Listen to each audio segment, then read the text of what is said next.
Alrighty, we're doing Am I the A-hole posts today. I've got a bit of a blocked nose, but I hope you can forgive me. Alright, let's go. Am I the a-hole for bringing up my brother's premature birth at Christmas dinner to get my parents to shut up? I am a nurse practitioner and I am the primary care provider for a lot of the low-risk maternity cases at the practice where I work. I also work hand in hand with the doctors and midwives to create a healthy maternity, birth and postpartum situation. My fiance is completing her residency. We live together and have for a few years now. We aren't in any hurry to get married. We originally had plans to do so a couple years ago, but then we got really busy for 2 years. It is driving my very religious parents crazy that their youngest son is living in sin. I don't really care. I'm an adult and I do what I want. We are getting married in June. So we are visiting my parents for Christmas. The way it came together this year, everyone is at my parents' house. So that's my folks. My 3 siblings, myself and fiance, and 7 grandchildren, so 17 people. At dinner, my mum starts going on about how she is so glad that we are finally getting married and she won't be embarrassed at church anymore. And my dad says how proud he is of his 3 older kids who all either waited to get married before moving in together or got married right away after moving in together. My fiance was getting embarrassed and I was getting mad over this stupid argument we have had so many times. And a family dinner was the last straw. I have asked them repeatedly to just accept that they cannot control how I live my life. I refuse to stay with them when I visit, even if I come along. Hotels are just easier. So I started talking about a premature baby and I had been reading about it. It was almost 3 months premature and weighed about 1.6 pounds. It was super strong and healthy for being born so little and the NICU had high hopes for the baby doing well. My mum and dad both got D in the headlights look on their faces. Too bad. Should not have effed around with my fiance's feelings. So I asked about my oldest brother. He was born almost 4 months premature. Is there a chance that we could check out the family album where we keep all the records of family births and stuff? I already know my brother was over 9 pounds and almost 23 inches long when he was born. My grandmother told me all about it the first time my parents tried to shame me. The subject gets changed very fast. After supper, my parents told me that I should not try to embarrass them with private things that are not my concern. I told them that if I heard anything about my living arrangements ever again for the rest of my life, I would make sure to keep bringing up the fact that my mum was in her 2nd trimester when they got married. My parents are mad at me for telling them how to behave in their own home, but my fiance is happy that they seem to be off the subject for good. So, am I the a-hole? Let's read the comments first. Not the a-hole. That was beautifully handled. You didn't call them out and embarrass them, but you stood your ground. I did laugh out loud when you said where you got your blackmail information. Grandma had that in her pocket for a long time, I'm guessing. Congratulations on your upcoming wedding. Merry Christmas and I hope you have a great new year. OP, thank you. Merry Christmas and a happy new year to you as well. Negotiation external 1. Team Grandma. She had that in the chamber because she was tired of hypocrites. You handled that perfectly. Felicity. But yeah, in this case, OP, I don't think they're the a-hole. You know, they're over 18, obviously, right? They're adults. I don't get why the mum's, even talking about it because it's hypocritical, right? Because she herself got married in a 3rd trimester, which is hypocritical. Story number 2. Am I the a-hole for asking my stepdaughter to not visit during the holidays? I've been with my husband for 16 years. We've got a 2 and 9-year-old together, and he's got a 25-year-old Adam and 20-year-old Nina. I'm trying to keep this limited due to word count, so if I sound blunt, it's because of that. When Nina was 6, her mother went no contact. She still had contact with Adam, so we had Nina 100% of the time. We had issues with Nina lashing out and stealing. She would ditch school so often that they tell her to come in and sit in the office instead of going PE. At 13, she moved in with her grandparents, and at 16, she had a child. She's changed a lot. She's a responsible adult and is now in therapy. Adam reached out and told me Nina texted him and asked to visit. My husband, her dad, hasn't received text phone calls from her since her 15th. But we had plans to visit my mother with her child. As my mother is sick, my mother is stuck in her ways and doesn't like Nina for behavior that wasn't Nina's fault, but we don't expect my mother to have long. So I reached out to Nina and told her this year doesn't work. She can visit after Christmas and next Christmas. I didn't receive a reply when my husband found out he lost it and said I may have ruined his chances of bonding with Nina. I said she didn't even reach out to him and the chance to bond would have been when she was a child acting out for attention, not now. Things have been tense and I'm wondering if I should have let Nina visit, but as I said, it could possibly be my last Christmas with with my mother, Nina has so many more and more time to visit. Nina was closer to her father. He was the one who decided to send her to live with her grandparents, and he was the one who let her down. I was the only one who actually encouraged her into therapy,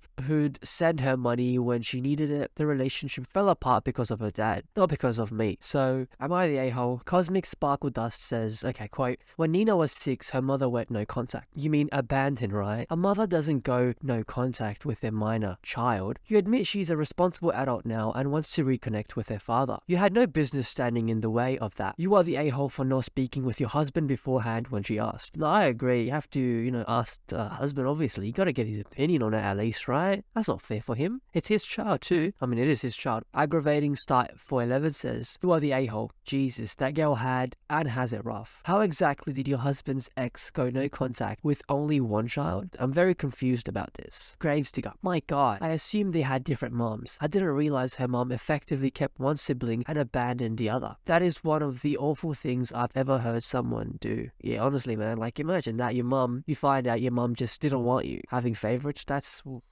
Honestly, yeah, OP is the a-hole. First of all, she didn't ask the husband, for his opinion, right? She just went ahead and essentially told the girl to not come, which is not nice. And also, nothing is ever guaranteed. What if something happens to Nina, right? And she's not able to come next Christmas. Main thing is that wasn't your decision to make. So yes, you are the a-hole. Alright, next story. Am I the a-hole for refusing to eat food at my friend's house because her kid played with it? Today, I, 27 female, visited my friend Tanya, 25 female, to have a coffee and cake and exchange our gifts. My friend has a 2-year-old son. Tanya brought out some food and left it on the table for everyone to enjoy. Her husband and some of his mates were also there. Basically, it was a cake and some finger food. I've been drinking my coffee and chatting when I noticed her son, Nate, run up to the table, grab some food, take a bite, then put it back on. Tanya said nothing. I saw him do that again. Run up to the table, lick something, and put it back. Nate tends to have his hands in his mouth. I don't know, it seems like a lot of toddlers do it. And he kept grabbing food and rearranging it on the plates with his fingers that were just in his mouth. Tanya and her husband said nothing, even though they saw exactly what's been happening. I have to say, I was grossed out and didn't want any food. I kept my mouth shut though and said absolutely nothing. Just carried on drinking my coffee and chatting away. Tanya kept asking if I wanted some food and cake, and I tried to excuse myself saying that I wasn't hungry, but it looked delicious, etc. Sadly, Tanya grew frustrated with me not eating anything and became more and more pushy. She noticed that one of the other guys wasn't eating either and she got really upset. She started complaining how she slaved away in the kitchen, to be honest,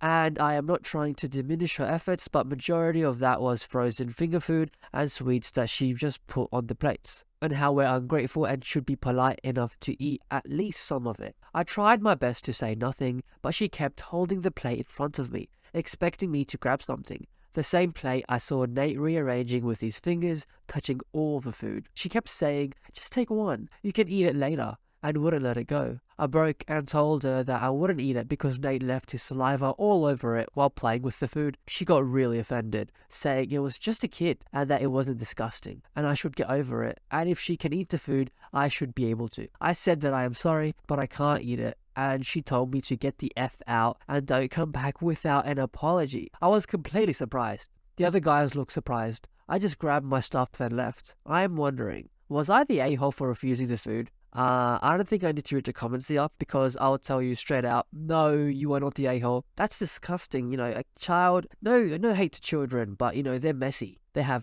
no hygiene, because they have no common sense, right? So if the kid's playing with the food, you're not going to want to eat it. And OP was being super polite in the beginning as well, right? Saying, oh, I'm not hungry. Being polite. But Tanya, she kept insisting, and then it got to a point where OP had to be honest. Otherwise, the person just wouldn't stop. And then saying stuff like, oh, if I can eat it, you can too. But obviously, but that's still gross, but she's your child. There's that bias. And then she starts swearing, saying, get the F out and don't come back without an apology. That's just rude. Tanya, come on. You can do better than that. OP, you are not the a-hole. But let's just see what the comments say. Trudalu06 says, I have nephews and nieces, and I don't eat the ones that they already touched. I let my sister, their mum, eat those.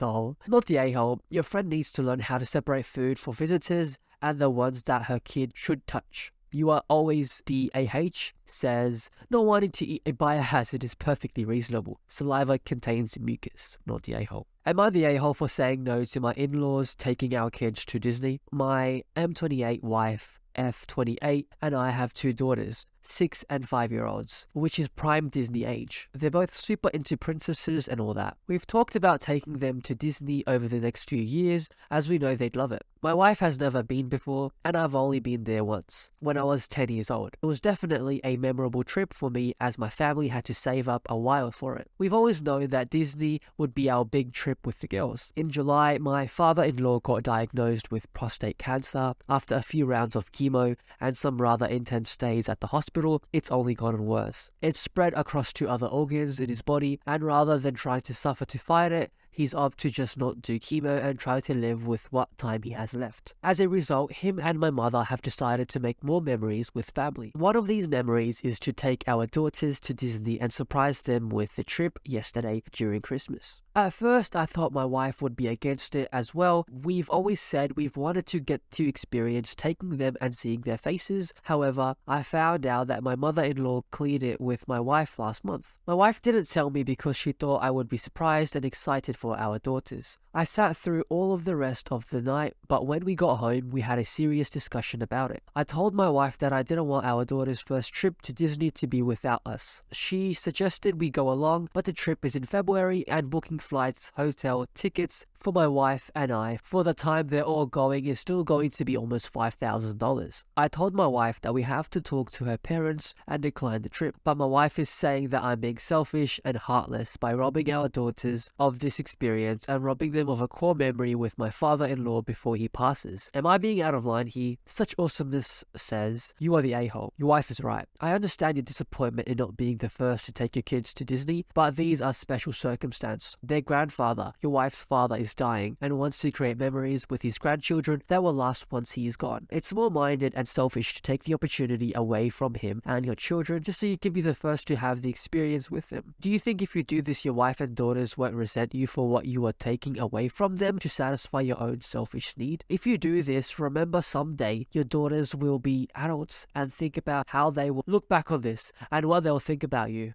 Honestly, in this case, OP, you are the a-hole. I know that your wife didn't clear with, and I mean, it's not really a big deal, right? Because the thing is, these are special circumstances. Your father-in-law, he's literally gonna die, mate. Like, he's got months, maybe. OP, you are the a-hole, and it's pretty simple. Your father-in-law, he's dying. He's got cancer. He just wants these last few months to be able to spend it with his family. You could take your kids in a few years, right, later in life, right, in the future. And I can promise you, their faces are gonna be lit up just as much as the first time they went, because Disneyland is an amazing area. I haven't been personally, but I've seen videos. But yeah, I hope you're the a-hole for being selfish about this and not thinking about your daughters and your wife. And they will resent you, like the comments said, they will resent you if you deny the trip.